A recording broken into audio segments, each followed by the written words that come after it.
गांव के किनारे एक छोटा सा बस्ती थी जहां हर रोज सूरज की किरणों के साथ मिट्टी के कच्चे घर चमक उठते थे।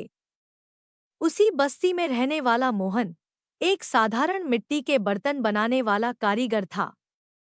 उसकी बनाई हुई चीजों में एक अलग ही जान होती थी, मानो वो मिट्टी नहीं बल्कि जीवंत हो। गांव के लोग मोहन के हुनर की खूब तारीफ करते थे, लेकिन मोहन की जिंदगी में कोई बड़ा सपना था।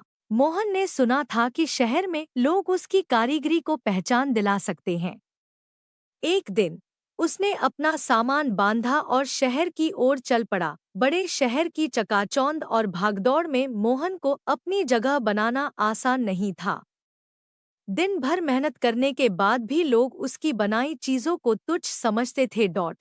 फिर एक दिन एक प्रसिद्ध व्यापारी की नज़र मोहन के बर्तनों पर पड़ी। उसे मोहन की कला में एक अलग बात दिखाई दी। उसने मोहन को अपने कारखाने में काम करने का प्रस्ताव दिया। मोहन के लिए यह एक बड़ा अवसर था, लेकिन उसे यह महसूस हुआ कि वह अब केवल मिट्टी के बर्तन नहीं बना रहा, बल्कि एक मशीन की तरह काम कर रहा है। उसकी कला में जो आत्मा थी, वो कहीं खो गई थी। कुछ महीनों के बाद मोहन ने शहर छोड़कर फिर से गांव लौटने का निर्णय लिया। गांव लौटते ही उसने फिर से मिट्टी को हाथों में उठाया। जैसे ही उसने मिट्टी को छुआ, उसे फिर से वही पुरानी तसल्ली और संतोष महसूस हुआ।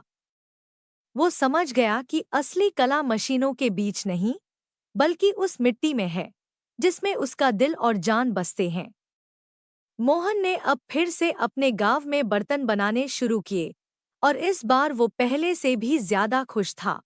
कहानी का संदेश: असली खुशी बाहरी चमकदमक में नहीं, बल्कि उस काम में है जिसमें आपकी आत्मा बसी हो।